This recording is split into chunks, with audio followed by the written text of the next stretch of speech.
오늘 또 새벽을 깨우고 기도의 자리로 나오신 모든 분들을 주의 이름으로 환영을 합니다.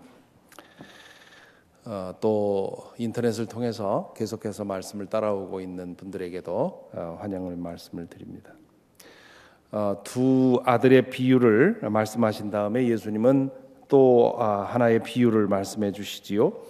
어떤 돈 많은 사람이 포도원을 잘 가꾸어 놓았습니다. 포도를 재배할 뿐만 아니라 포도즙을 짜는 틀까지 마련해 두고요. 포도원을 지키는 망대도 높이 세워놓았다. 그렇게 말하고 있습니다. 그런 다음에 소작인에게 세례를 주고 떠났습니다. 예수님 당시에 갈릴리에 있는 갈릴리 지방에는 로마인들이 소유한 포도원이 많았습니다. 그 포도원을 가꾸는 것은 갈릴리 유대인의 몫이었지요. 포도 수확을 하면 그 중에 일부를 수고비로 받고 나머지는 주인에게 보냅니다. 그런 사람을 가리켜서 소작인이라 테넌트 파머라 그렇게 부르지요. 땅 주인과 소작인 사이에는 언제나 문제가 일어나게 되어 있습니다.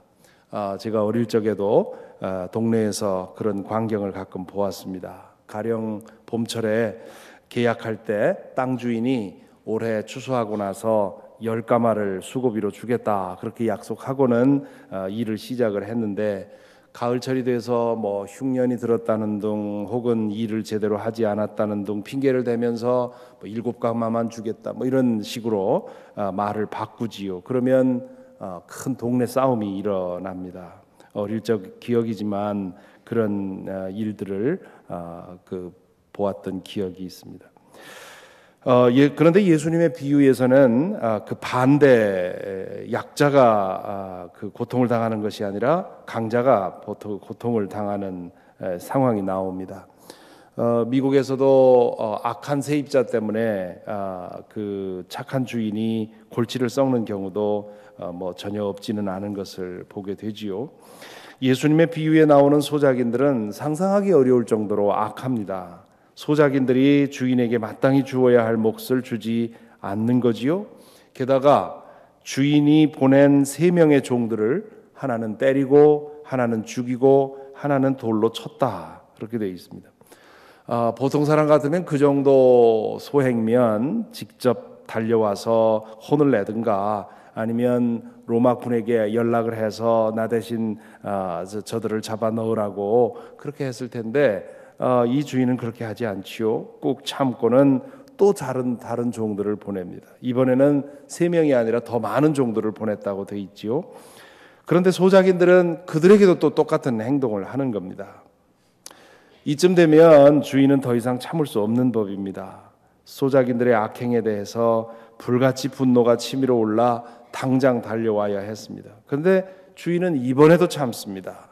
그리고는 자기 하나밖에 없는 아들을 보내지요.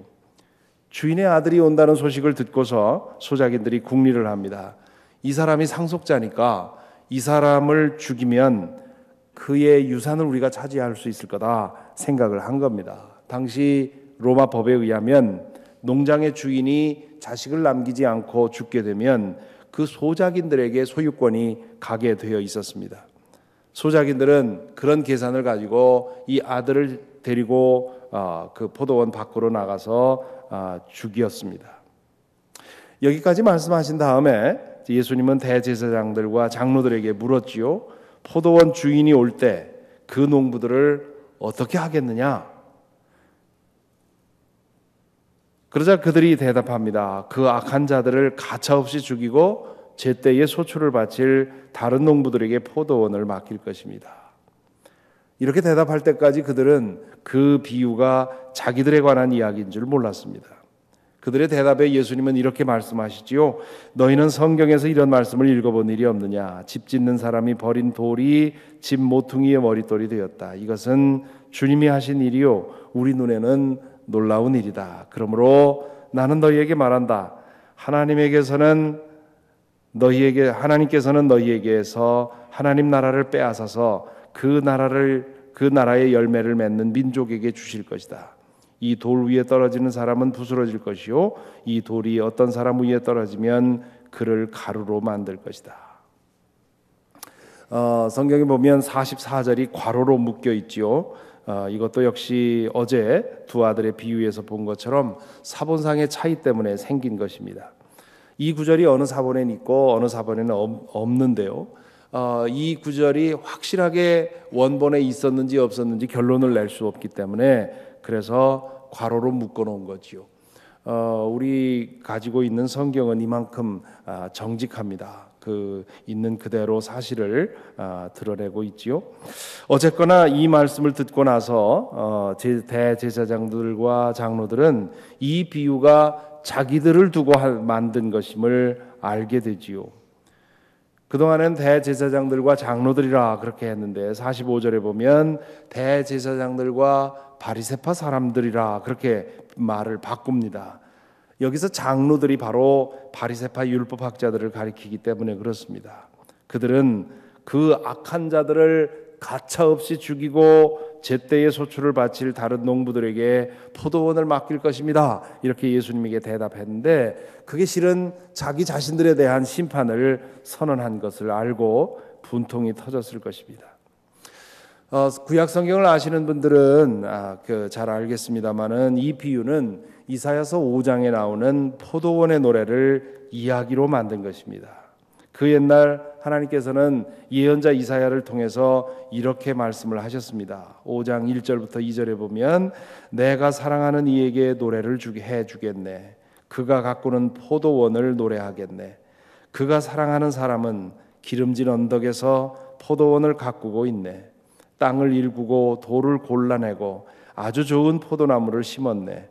그 한가운데 망대를 세우고 거기에 포도주 파는 곳도 파놓았고 좋은 포도가 맺기를 기다렸는데 열린 것이라고는 들포도뿐이었다네.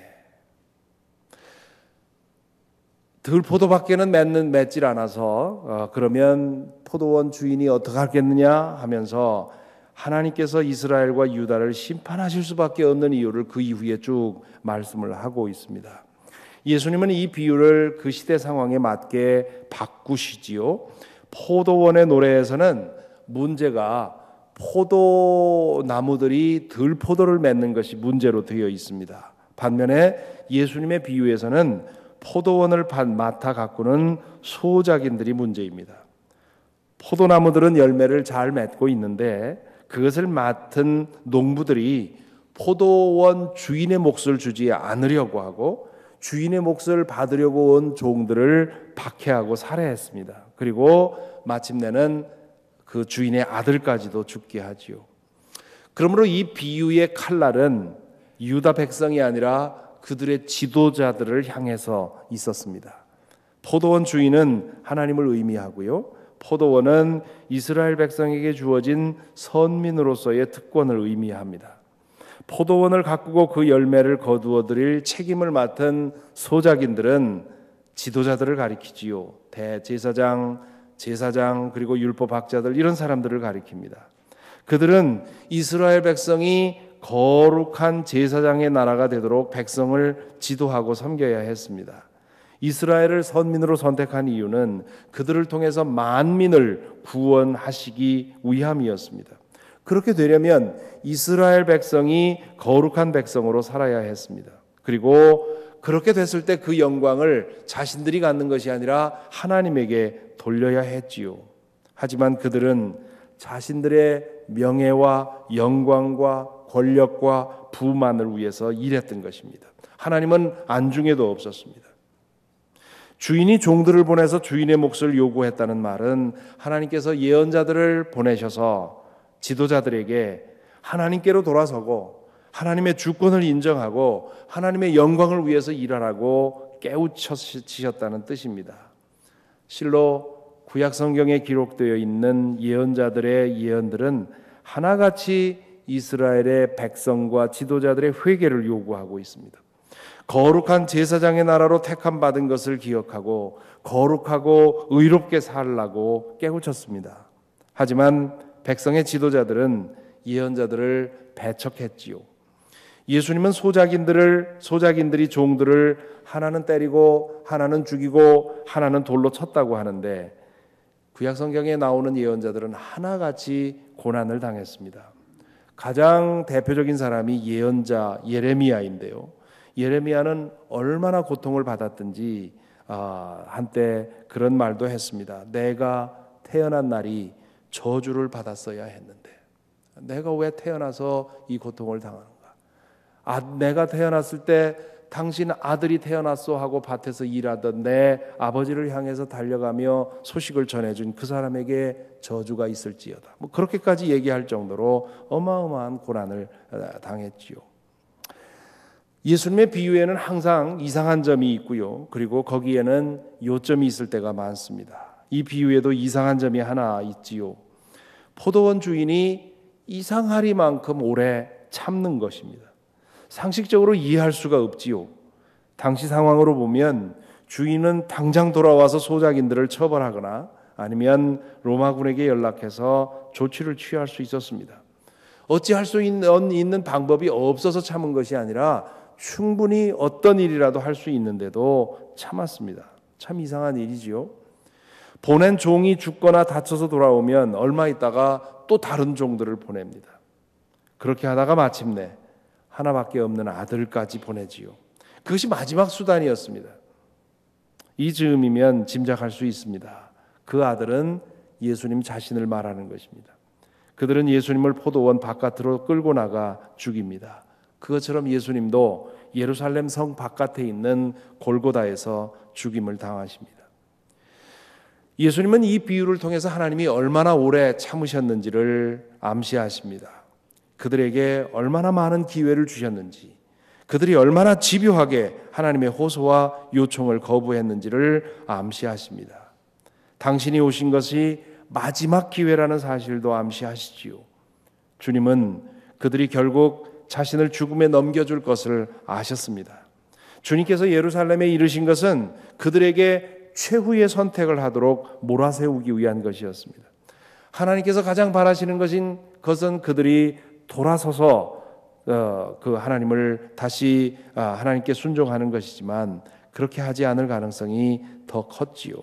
그것을 아시면서도 예수님은 예루살렘에 들어가신 것입니다. 이제 하나님은 인내의 끝에 서 계신 것입니다.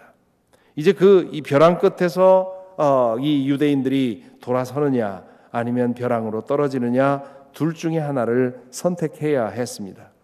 불행하게도 그들은 벼랑으로 떨어지는 선택을 하게 되지요. 예수께서 말씀하신 대로 하나님께서는 선민으로서의 자격을 그들에게 취하셔서 제때에 소출을 바칠 농부들에게 넘기셨습니다. 제때에 소출을 바칠 농부들은 교회를 말합니다. 교회는 하나님께서 세우신 새로운 이스라엘입니다. 교회는 건물이 아니지요. 예수 그리스도를 믿는 사람들이 모인 공동체가 교회입니다. 지금 우리가 모여 있는데 이것이 교회입니다. 그래서 교회를 가리켜서 주님의 백성이라 부릅니다. 예수 그리스도를 통해서 인종과 국적을 초월하는 새로운 백성이 태어난 것입니다.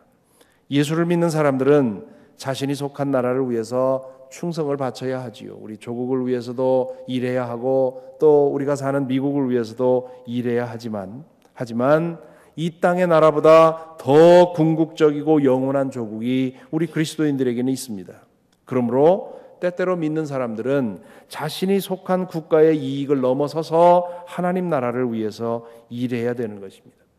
이런 것 때문에 국수주의적인 자기 나라만 아는 그런 사람들에게 기독교인들은 애국을 모르는 사람처럼 그렇게 오해가 되는 때도 있습니다. 우리는 이 땅의 나라를 위해서, 이 땅의 조국만을 위해서가 아니라 하나님 나라 영원한 조국을 위해서 일해야 하는 사람들입니다. 믿는 사람들은 하나님의 백성으로서 한 사람이 되었습니다. 그러므로 우리 모두는 새로운 이스라엘, 새로운 선민에 속한 사람들입니다. 따라서 선민이 되었다고 하는 특권의식을 가질 뿐만 아니라 선민으로서의 책임의식도 가져야 합니다. 만민을 위해서 구원하기 위해서 거룩한 제사장의 나라로 우리를 세우셨음을 기억하고 거룩한 백성으로 살아가야 합니다. 교회로 모였을 때도 그렇고 흩어졌을 때도 그렇고 우리는 교회입니다. 거룩한 백성을 지도하고 섬기는 사람들의 책임은 더욱 무겁지요. 그 자리에서 자신의 명예와 영광을 위해서 일해서는 안 됩니다. 자신에게 주어진 모든 것을 백성을 섬기는 일에 쏟아야 합니다. 또한 백성된 사람들은 하나님께서 기대하는 열매를 맺도록 힘써야 하지요. 앞에서 인용한 포도원의 노래 그 후반부에 이렇게 되어 있습니다. 이스라엘은 만군의 주님의 포도원이고 유다 백성은 주님께서 심으신 포도나무다. 주님께서는 그들이 선한 일을 하기를 기대하셨는데 보이는 것은 살육뿐이다. 주님께서는 그들이 옳은 일 하기를 기대하셨는데 들리는 것은 그들에게 희생된 사람들의 울부짖음뿐이다. 주님께서 우리를 새로운 선민으로 세우시고 그리고 우리 이 교회 새로운 하나님의 백성에게 기대하는 것이 무엇인지, 내가 거룩한 것처럼 너희도 거룩해지라고 하는 그런 말씀을 통해서 우리를 통해서 더 많은 백성을 구원하기 위해서 우리를 세우셨는데 우리가 그런 열매를 맺고 있는지, 우리가 하나님을 얼마나 기다리게 하고 있는지, 혹시나 우리도 하나님을 기다리게 하다가 마침내 버림받을 그런 운명에 처해 있는 것은 아닌지, 아직도 하나님이 기다리시는 그때에 우리가 오늘 이 말씀을 통해서 다시 한번 자각하고 하나님의 백성으로 거룩한 제사장의 나라로 오늘 하루도 그렇게 좋은 열매를 맺으며 사는 저와 여러분이 되기를 바랍니다. 찬송가 216장 함께 부르겠습니다.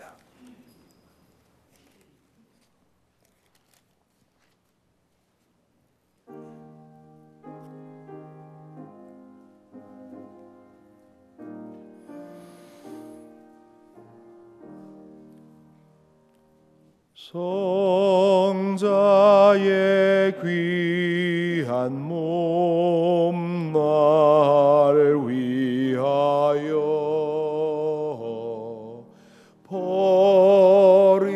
버리신 그 사랑 고마워라. 내 머리 숙여서 주님께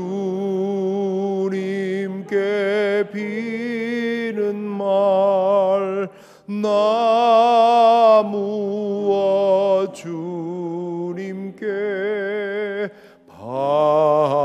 바치리까.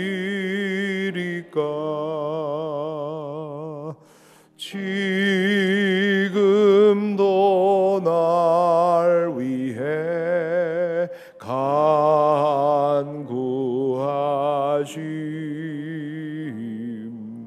이 옅은 믿음이 아옵나니.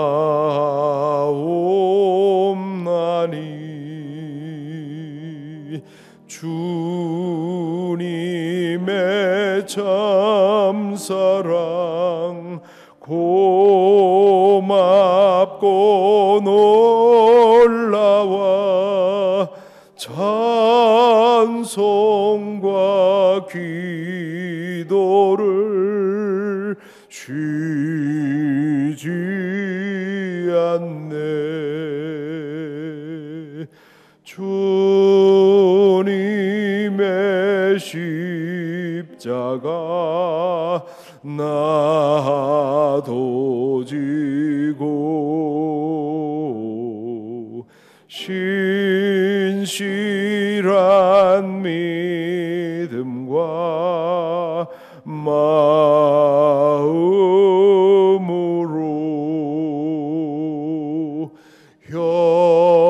형제의 사랑과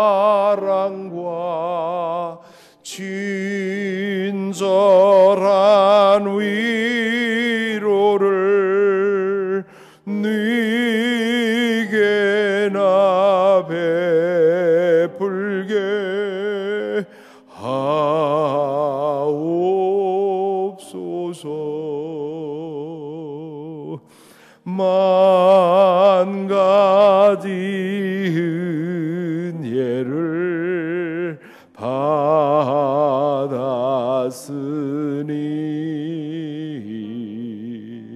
내 평생 슬픔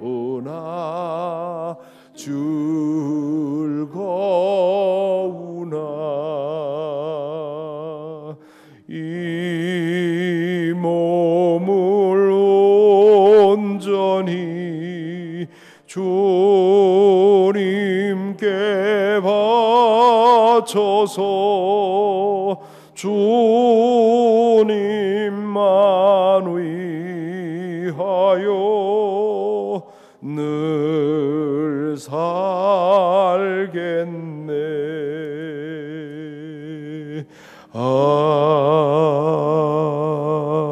아멘. 기도하겠습니다. 오늘 말씀을 우리 자신에게 적용하고 우리 자신을 돌아봅시다.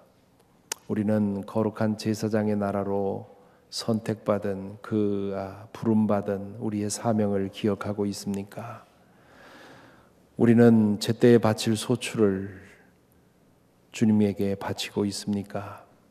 주님께서 우리에게 열매를 찾으실 때 내놓을 열매가 있습니까?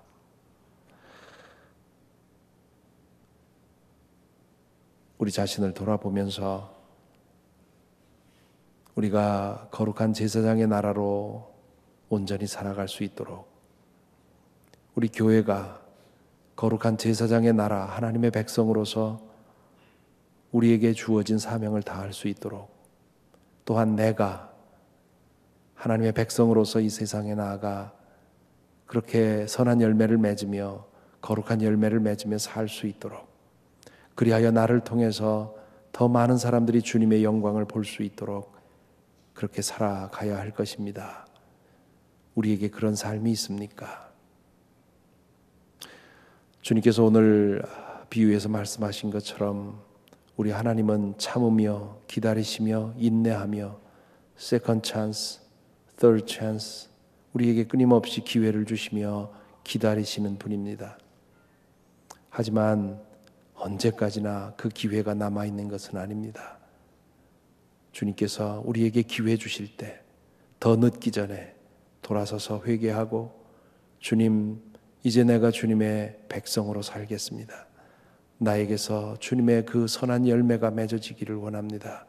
기도해야 하겠습니다. 우리 이제 이 시간 소리를 내서 함께 기도할 때에 우리 자신이, 그리고 우리 교회가, 그리고 이 땅의 모든 교회가, 특별히 지도자로 섬기는 모든 목회자들과 평신도 지도자들이 자신의 영광을 위해서가 아니라 하나님의 나라를 위해, 하나님의 백성을 위해 진실로 섬기는 지도자들이 되게 해달라고, 우리 교회에 대한 간절한 뜨거운 마음을 가지고, 그리고 우리 자신을 향한 마음을 가지고 함께 소리를 내서 기도하겠습니다.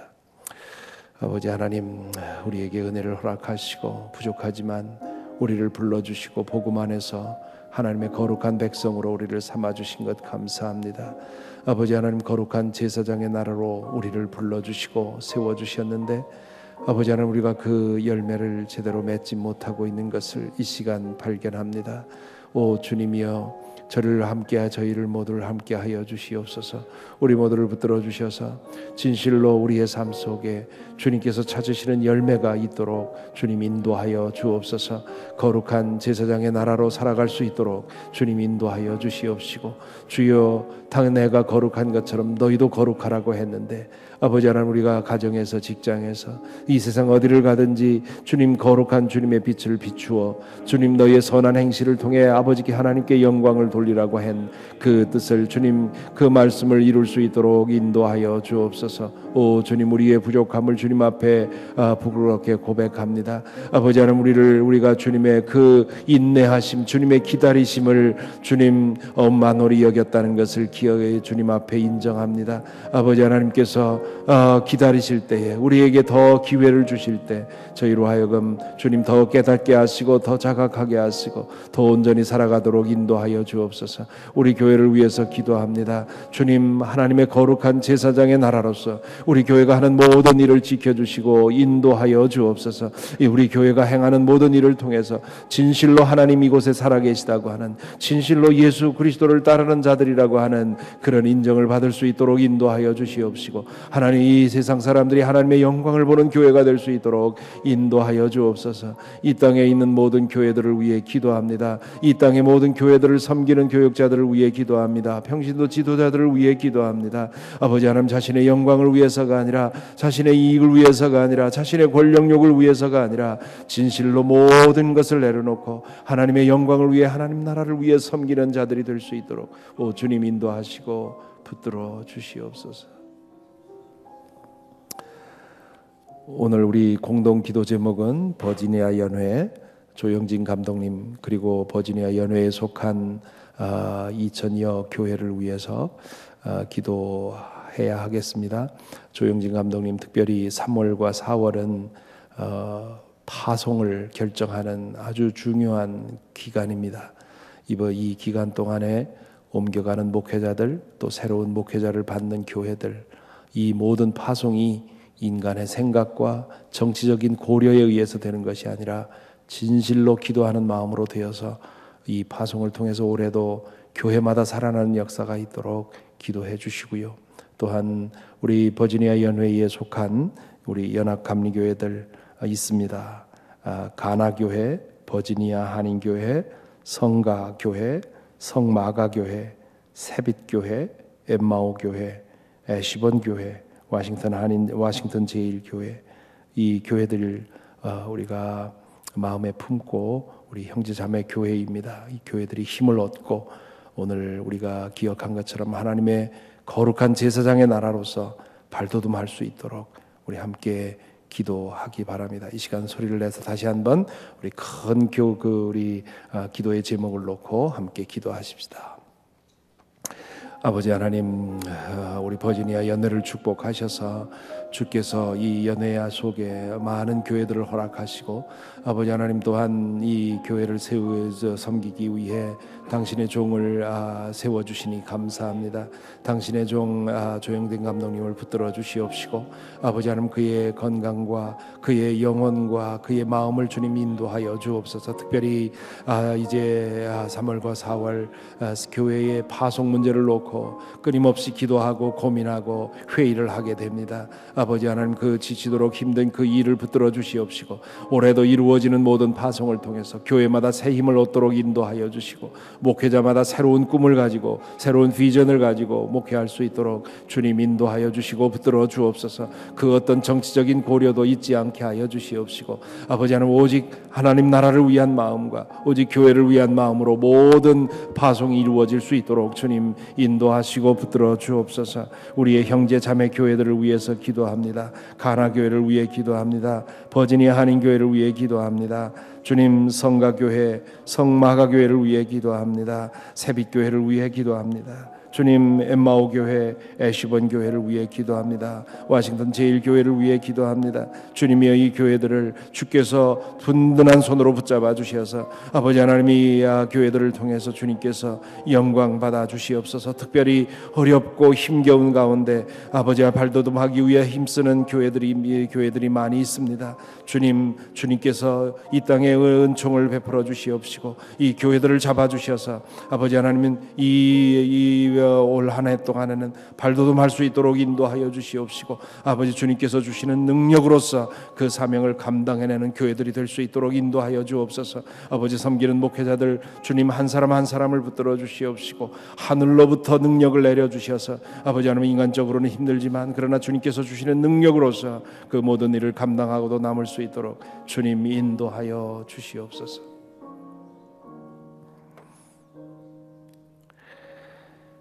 사랑의 주님, 오늘 또 새벽을 깨워주시고 기도하게 하시고 말씀 듣게 하시니 감사합니다. 우리를 향한 하나님의 그 끝없는 인내심을 주님 알게 하시니 감사를 드립니다.